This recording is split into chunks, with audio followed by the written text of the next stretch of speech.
Hi குட்டீஸ், எல்லாரும் எப்படி இருக்கீங்க? Welcome to HPS. என்ன பப்ளு, இன்னைக்கு நீ டான்ஸ் ஆடலையா? நான் டான்ஸ் ஆடினா தான் நீ என்னை ஃப்ரீஸ் பண்ணிடுவல்ல, அதனால தான் இன்னைக்கு நான் டான்ஸ் ஆடலையே.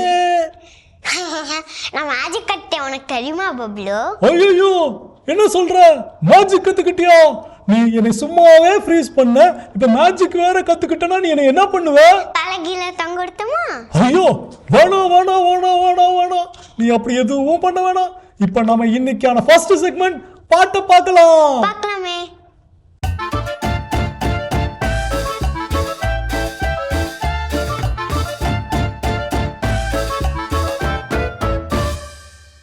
என்ன குட்டீஸ், இன்னைக்கு ஒரு புது சாங் கத்துக்கலாமா? ஓகே, விவிலியம் வாசிப்போம் சாங் அது. ஓகேவா? சரி, வாங்க போலாம். விவிலியம் வாசிப்போம், கைத்தட்டு. விவிலியம் வாசிப்போம், கைத்தட்டு. விவிலியம் வாசிப்போம், கைத்தட்டு. விவிலியம் வாசிப்போம், கைத்தட்டு. விவிலியம் வாசிப்போம், தினமும் வாசிப்போம், கைத்தட்டு. விவிலியம் வாசிப்போம், தினமும் வாசிப்போம், கைத்தட்டு. விவிலியம் வாசிப்போம், தலையசை. விவிலியம் வாசிப்போம், தலையசை. விவிலியம் வாசிப்போம், தலையசை. விவிலியம் வாசிப்போம், தலையசை. விவிலியம் வாசிப்போம், தினமும் வாசிப்போம், தலையசை. விவிலியம் வாசிப்போம், தினமும் வாசிப்போம், தலையசை. விவிலியம் வாசிப்போம், முதடசை. விவிலியம் வாசிப்போம், முதடசை. விவிலியம் வாசிப்போம், முதடசை. விவிலியம் வாசிப்போம், முதடசை. விவிலியம் வாசிப்போம், தினமும் வாசிப்போம், முதடசை. விவிலியம் வாசிப்போம், தினமும் வாசிப்போம், முதடசை. விவிலியம் வாசிப்போம், விரல் நொடி. விவிலியம் வாசிப்போம், விரல் நொடி. விவிலியம் வாசிப்போம், விரல் நொடி. விவிலியம் வாசிப்போம், விரல் நொடி. விவிலியம் வாசிப்போம், தினமும் வாசிப்போம், விரல் நொடி. விவிலியம் வாசிப்போம், தினமும் வாசிப்போம், விரல் நொடி. விவிலியம் வாசிப்போம், தொடைத்தட்டு. விவிலியம் வாசிப்போம், தொடைத்தட்டு. விவிலியம் வாசிப்போம், தொடைத்தட்டு. விவிலியம் வாசிப்போம், தொடைத்தட்டு. விவிலியம் வாசிப்போம், தினமும் வாசிப்போம், தொடைத்தட்டு. விவிலியம் வாசிப்போம், தினமும் வாசிப்போம், தொடைத்தட்டு. விவிலியம் வாசிப்போம், கால் மீதி. விவிலியம் வாசிப்போம், கால் மீதி. விவிலியம் வாசிப்போம், கால் மீதி. விவிலியம் வாசிப்போம், கால் மீதி. விவிலியம் வாசிப்போம், தினமும் வாசிப்போம், கால் மீதி. விவிலியம் வாசிப்போம், தினமும் வாசிப்போம், கால் மீதி. விவிலியம் வாசிப்போம், அனைத்தும் செய்.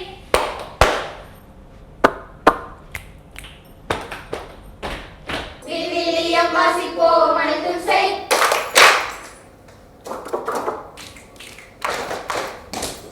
விவிலியம் வாசிப்போம், அனைத்தும் செய்.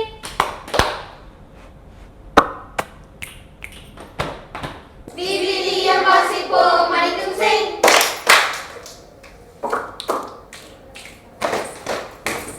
விவிலியம் வாசிப்போம், தினமும் வாசிப்போம், அனைத்தும் செய்.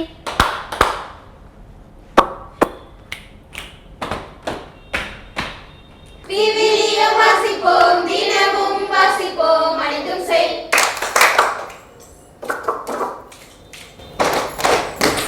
விவிலியம் வாசிப்போம், கைத்தட்டு.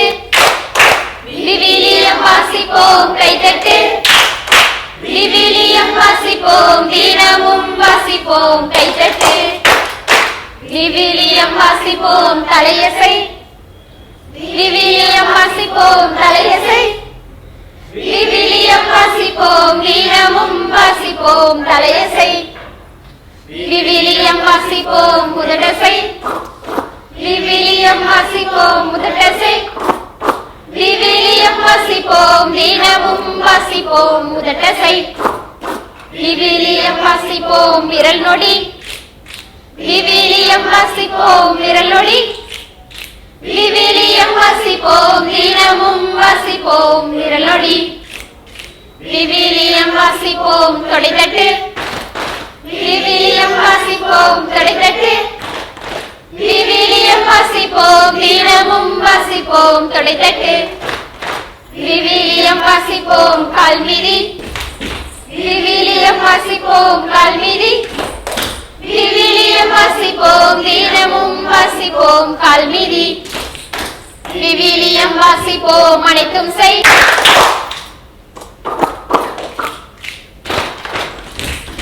விவிலியம் வாசிப்போம் அனைத்தும் செய்.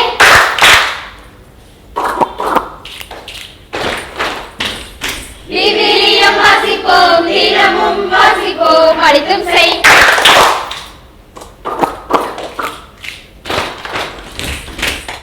என்ன குட்டீஸ், விவிலியம் வாசிப்போம் சாங் கத்துக்கிட்டீங்களா? Very good, super. இத போய் உங்க அம்மாக்கு அப்பா கிட்ட எல்லாம் சொல்லி காமிக்கணும். ஓகேவா? சூப்பர். இதே இன்னும் அடுத்த சாங்கோட உங்களை மீட் பண்றேன். பாய். அந்த குட்டீஸ் உங்களுக்கு சாங் ரொம்ப பிடிச்சிருந்துல? பப்ளு உனக்கு சாங் பிடிச்சிருந்துடா? அது அது எனக்கு சொல்லு பப்ளு. அதாவது எனக்கு உன்னை பார்த்தா பயமா இருக்கு. என்னை பார்த்து பயமா ஐயோ, அப்படிலாம் பண்ணாத, ரொம்ப பயமா இருக்கு. ஏன் தெரியுமா? ஏன்? அதாவது நீ என்னை மேஜிக் கத்துக்கிட்டு தலைகீழ தொங்க விட்டுருவேன்னு சொன்னல. நீ நல்ல பையன் தான், நான் தொங்க விட மாட்டேன். அப்படியா? அப்ப நீ என்னை தொங்க விட மாட்டியா? அப்பாடா, நான் கூட பயந்துட்டேன் நீங்க தலைகீழ தொங்க விட்டுருவியோன்னு. ஓகே ஓகே, அப்ப நம்ம இதே ஜாலியோட போய் இன்னைக்கான பைபிள் கதை என்னன்னு கேட்கலாமா? கேட்கலாமே.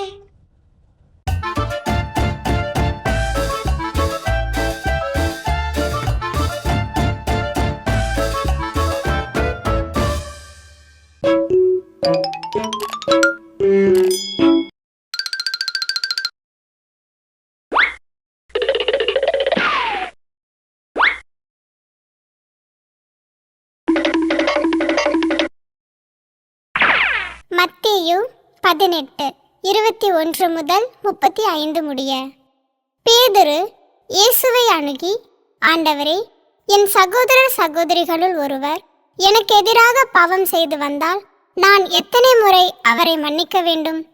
7 முறை மட்டுமா என கேட்டார். அதற்கு இயேசு அவரிடம் கூறியது, 7 முறை மட்டுமல்ல, 70 தடவை 7 முறை என நான் உனக்கு சொல்கிறேன். விண்ணரசை பின்வரும் நிகழ்ச்சிக்கு ஒப்பிடலாம். ஓர் அரசர் தம் பணியாளர்களிடம் கணக்கு கேட்க விரும்பினார். அவர் கணக்கு பார்க்க தொடங்கிய பொழுது அவரிடம் 10,000 தாலந்து கடன்பட்ட ஒருவனை கொண்டு வந்தனர். அவன் பணத்தை திருப்பிக் கொடுக்க இயலாத நிலையில் இருந்தான். தலைவரோ அவனையும் அவன் மனைவி மக்களோடு அவனுக்குரிய உடைமைகள் யாவற்றையும் விற்று பணத்தை திருப்பி அடைக்க ஆணையிட்டார். உடனே அப்பணியால் அவர் காலில் விழுந்து பணிந்து, என்னை பொறுத்தருள்க, எல்லாவற்றையும் உமக்கு திருப்பி தந்துவிடுகிறேன் என்றான். அப்பணியாளின் தலைவர் பரிவு கொண்டு அவனை விடுவித்து அவனது கடன் முழுவதையும் தள்ளுபடி செய்தார். ஆனால் அப்பணியால் வெளியே சென்றதும் தன்னிடம் 100 தெனாரியம் கடன்பட்டிருந்த உடன் பணியாளர் ஒருவரை கண்டு, நீ பட்ட கடனை திருப்பித்தா என கூறி அவரை பிடித்து கழுத்தை நெரித்தான். உடனே அவனுடைய உடன் பணியாளர் காலில் விழுந்து, என்னை பொறுத்தருள்க, நான் திருப்பி கொடுத்து விடுகிறேன் என்று அவனை கெஞ்சி கேட்டார். ஆனால் அவன் அதற்கு இசையாது கடனை திருப்பி அடைக்கும் வரை அவரை சிறையில் அடைத்தான். அவருடைய உடன் பணியாளர்கள் நடந்ததை கண்டபோது மிகவும் வருந்தி தலைவரிடம் போய் நடந்தவற்றையெல்லாம் விளக்கி கூறினார்கள். அப்போது தலைவர் அவனை வரவழைத்து, பொல்லாதவனே, நீ என்னை வேண்டிக் கொண்டதால் அந்த கடன் முழுவதையும் உனக்கு தள்ளுபடி செய்தேன்.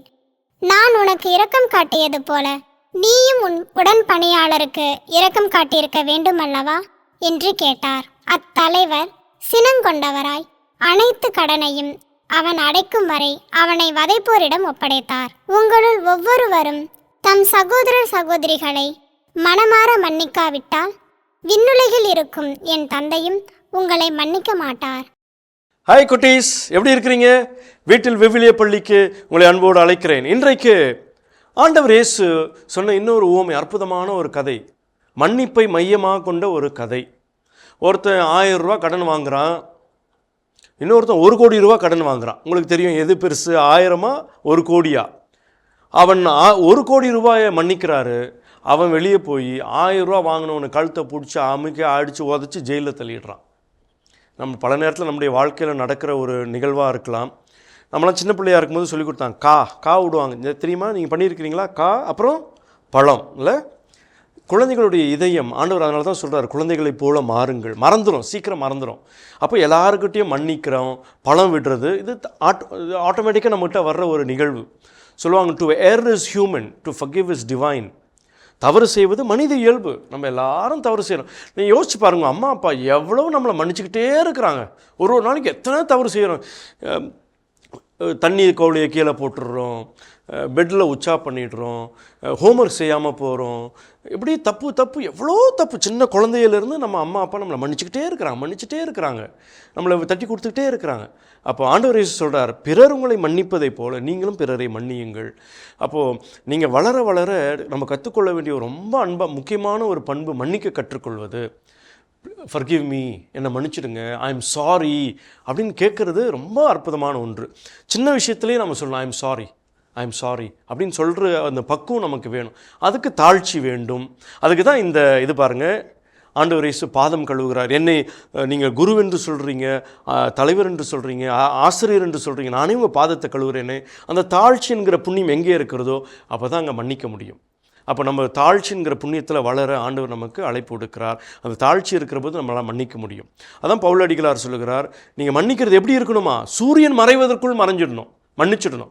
அன்றைக்கே த சேம் டே அன்றைக்கே மன்னிப்பு கேட்கணும்.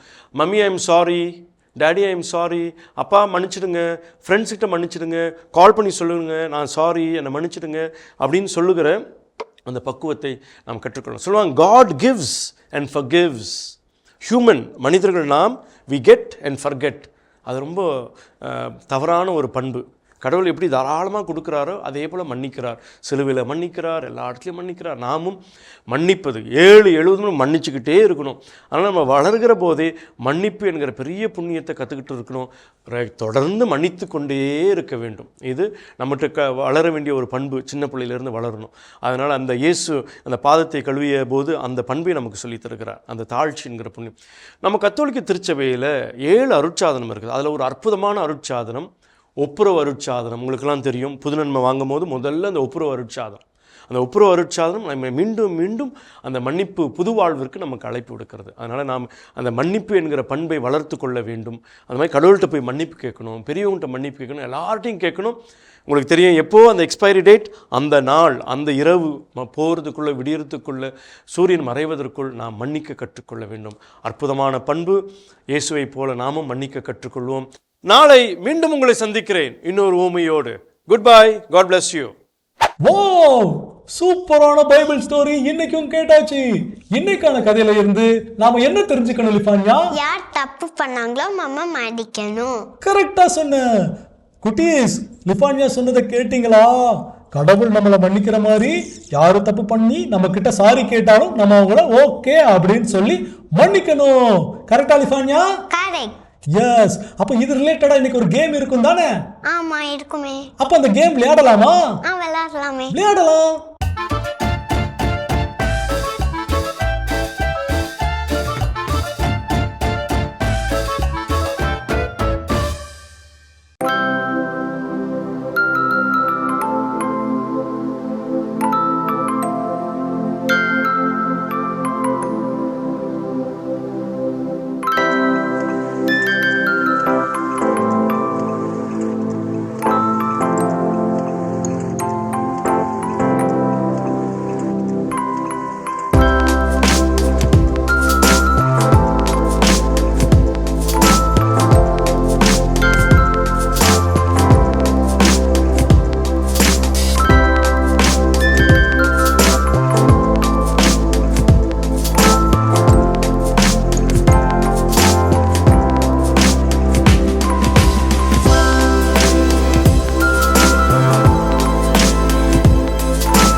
இன்னைக்கு கேம் சூப்பரா இருந்தது, அதுவும் டிஃப்ரெண்டா இருந்துச்சுல. ஆமா ஆமா லிஃபான்யா, எனக்கு கேம் ரொம்ப பிடிச்சிருந்தது. நம்ம குட்டீஸ்க்கும் பிடிக்கும்னு நான் நினைக்கிறேன். எனக்கு குட்டீஸ் உங்களுக்கு கேம் பிடிச்சிருந்துச்சா? பாரு லிஃபான்யா, ஆமான்னு சொல்றாங்க. Super super. ஓகே லிஃபான்யா, நம்ம கேமோடைய கடைசி செக்மெண்ட்டுக்கு வந்துட்டோம். இன்னைக்கான கதையை நான் சொல்லட்டுமா? நீலாம் சொல்ல வேண்டாம், குட்டீஸே ரெடியா இருக்காங்க, வா பார்க்கலாம். பார்க்கலாம்.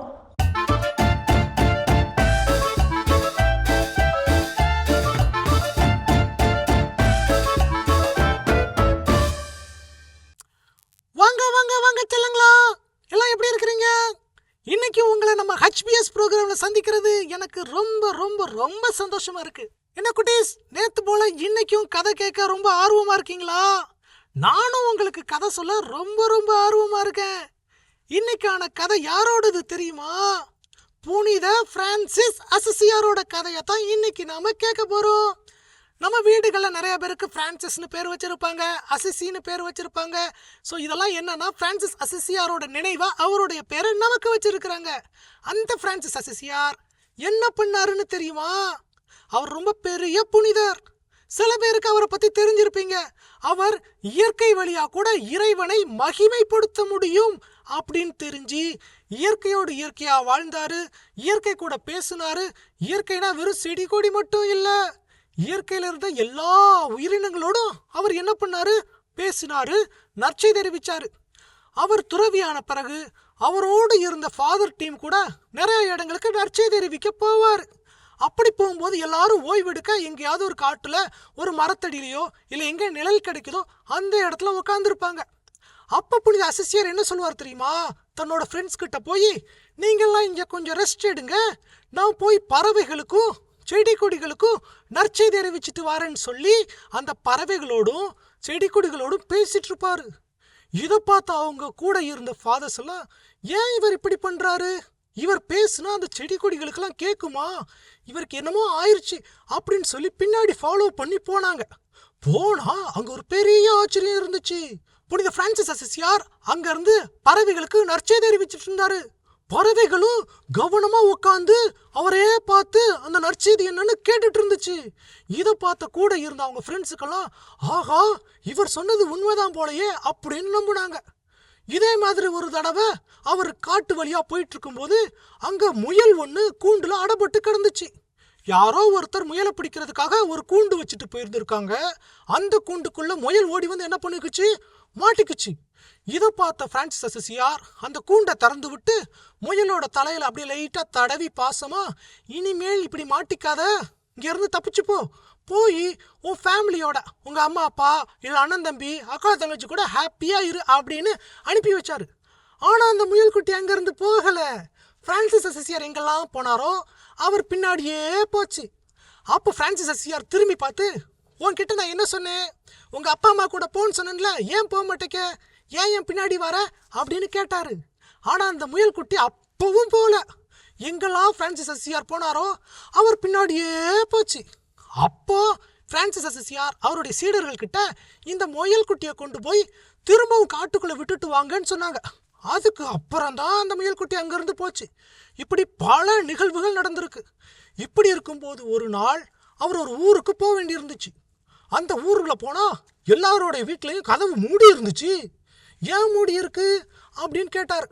அப்போ அந்த வீட்டில இருந்து ஒருத்தர் கதவை திறந்து, ஐயா ஐயா எங்க ஊர் பக்கத்துல ஒரு பெரிய காடு இருக்கு, அந்த காட்டுக்குள்ள ஒரு ஓநாய் இருக்கு, அது என்ன பண்ணுது தெரியுமா? அடிக்கடி எங்க ஊருக்குள்ள வந்து ஆடு மாடை தூக்கிட்டு போயிருது, கோழி சேவலை தூக்கிட்டு போயிருது, திடீர்னு பார்த்தா ஆட்களையும் அடிச்சு தூக்கிட்டு போயிருது. அதனால நாங்க என்ன பண்ணுவோம், ஈவினிங் ஆனதும் கதவை மூடிக்குவோம்னு சொன்னாரு. இதை கேட்டதும் புனித அசிசியார், ஒன்னும் கவலைப்படாதீங்க, அதான் நான் வந்துட்டேன்ல, நான் காட்டுக்குள்ள போய் அந்த ஓநாய் கிட்ட பேசி இதுக்கு ஒரு முடிவு கட்டுறேன் அப்படின்னு சொல்லிட்டு காட்டுக்குள்ள போனாரு. இதை பார்த்த ஊர் மக்கள், ஐயோ ஓநாய் கிட்ட பேசுவாரா, இவரால் எப்படி பேச முடியும், அந்த ஓநாய் தான் வந்த உடனே வாவ் அப்படின்னு பாஞ்சு எல்லாரையும் கடிச்சு சாப்பிட்டுருமே, இவர் எப்படி பேச முடியும், இவருக்கு என்ன ஆச்சு அப்படின்லாம் புலம்ப ஆரம்பிச்சிட்டாங்க. ஆனா இவர் எதையும் கவலைப்படாம தான் சீடர்களோட காட்டு நோக்கி போனாரு. காட்டுக்குள்ள போக போக போக போக ரொம்ப இருட்டா இருந்துச்சு. அதை பார்த்த அவங்களுடைய சீடர்கள் சில பேர் கொஞ்சம் கொஞ்சமா அங்க இருந்து கலண்டு போக ஆரம்பிச்சாங்க. கடைசி நடுக்காட்டுக்கு போய் பார்த்தா அங்க பிரான்சிஸ் அசிசியாரும் அவருடைய ஒரே ஒரு சீடர் மட்டும்தான் அங்க நின்னாங்க. தூரத்துல பார்த்தா வாவ் அப்படின்னு ஒரு சவுண்டு கேட்டுச்சு. என்னன்னு பார்த்தா ஓநாய் அங்க இருந்து வருது. அது இவங்கள பார்த்த உடனே வேகமா பாஞ்சு அங்க இருந்து வந்துச்சு. இதை பார்த்த உடனே அந்த கடைசி சீடர் அங்க இருந்து பின்னங்கால் படகுல அடிக்க ஓடியே போயிட்டாரு. கடைசி அசிசியார் மட்டும் அங்க இருந்தாரு. ஓநாய் கொஞ்சம் கொஞ்சமா பாஞ்சு வந்து அவர் கிட்ட வந்துச்சு. அப்ப அசிசியார் என்ன பண்ணாரு தெரியுமா? தான் பின்னாடி வச்சிருந்த சிலுவை எடுத்து அப்படின்னு ஓநாய் முன்னாடி நீட்டினாரு. அதை பார்த்த உடனே என்ன ஆச்சுன்னே தெரியல, ஓநாய் அப்படியே காமாயிருச்சு. அப்புறம் அசிசியார் ஓநாய் கிட்ட பேசினாரு. ஏன் இப்படி எல்லா மக்களையும் துன்பப்படுத்துற, அவங்களோட உடைமைகளுக்கு பாதிப்பு உண்டு பண்ற, அவங்களை கொலை பண்றேன்னு கேட்டாரு. அப்பந்தான் ஓநாய் அதோட கதையை சொல்லுச்சு. எனக்கு ரொம்ப பசியா இருக்கும், யாருமே சாப்பாடு தர மாட்டாங்க, ஊருக்குள்ள போனா என்னை அடிச்சு துரத்துவாங்க, எனக்கு சாப்பாடு கொடுத்தாங்கன்னா நான் எதுக்கு அவங்கள டிஸ்டர்ப் பண்ண போறேன்னு பேசுச்சு. ஒரு வழியா ஓநாயோடைய பிரச்சனை என்னன்னு அசிசியாருக்கு தெரிஞ்சுது. இதை தெரிஞ்சுக்கிட்டதுக்கு அப்புறம் அசிசியார் ஊர் மக்களோட பேசி ஒரு நல்ல முடிவு எடுத்து ஓநாய் அதுக்கப்புறம் எந்த பிரச்சனையும் பண்ணல. இந்த மாதிரி அவருடைய வாழ்க்கையில பல சம்பவங்கள் இருக்கு. புனித அசிசியார் மாதிரி நாமளும் இயற்கையை நேசிக்கணும், இயற்கையில் இருக்கக்கூடிய ஒவ்வொரு உயிரினங்களையும் நேசிக்கணும். குறிப்பா சின்ன பசங்க நாம சில நேரம் விளையாட்டுத்தனமா மரத்துல இருந்து இலையெல்லாம் பிச்சு பிச்சு போடுவோம்ல, அப்படிலாம் பண்ணவே கூடாது, அதுக்கும் வலிக்கும்ல. அதனால நல்லா இயற்கையை நேசிக்கணும், இயற்கை வழியா கடவுளை அன்பு செய்யணும். இதைத்தான் புனித அசிசியார் வாழ்க்கையில இருந்து நாம தெரிஞ்சுக்கணும். ஓகே சொல்லுங்களா? திரும்பவும் நாளைக்கு வேற ஒரு புனிதரோட கதையோட உங்களை வந்து சந்திக்கிறேன். Tata, bye bye. Super super super. நம்ம குட்டி பாப்பா அழகா கதை சொல்லுச்சு. பாத்தியா லிஃபான்யா? நான் பாட்டனே. அது ஏன் அவ்வளோ அழகா கதை சொல்லுச்சு தெரியுமா? தெரியாது. ஏன்னா அந்த குட்டி பாப்பாவுக்கு கதை சொல்லி கொடுத்ததே நான் தான். பொய் சொல்லாத. இல்ல நான் உண்மையத்தான் சொன்னேன். நான் தான் கதை சொல்லி கொடுத்தேன். பொய் சொல்லக்கூடாது. நோ லிஃபான்யா, நான் உண்மையத்தான் சொன்னேன். நான் அஜத்தை கண்டுபிடிக்கட்டா? எப்படி கண்டுபிடிப்ப? தலைகீழ தொங்க விட்டா? ஐயோ, தலைகீழ தொங்க விடவா? வேணாம். நான் உண்மையை சொல்லிடுறேன். நான்லாம் சொல்லி கொடுக்கல, அந்த குட்டி பாப்பாவோட அப்பா அம்மாவே அழகா சொல்லி கொடுத்தாங்க. ஓகேவா? ஓகே. அப்பாடா, தப்பிச்சேன் இப்பந்தான். ஓகே லிஃபான்யா, ஷோவோட எண்டுக்கு வந்தாச்சு. இன்னைக்கான ப்ரேயர் பண்ணலாமா? பண்ணலாமே. ஓகே, எல்லாரும் கையை கும்பிட்டு கண்ணை மூடுங்க. அன்புள்ள இயேசுவே, நாங்க நல்லா படிக்கணும், ஹெல்ப் பண்ணுங்க. ஆமென். வாவ், சூப்பரான குட்டி ப்ரேயர் இன்னைக்கு சொல்லிட்டேன். சூப்பர் லிஃபான்யா. ஓகே குட்டீஸ், இன்னைக்கு ஷோ உங்களுக்கு பிடிச்சிருக்குன்னு நம்புறோம். மீண்டும் நாளைக்கு உங்களை வந்து பார்க்குறோம். டாடா, bye bye from Bablu. Bye from லிஃபான்யா. இயேசுவுக்கே புகழ். மரியே வாழ்க.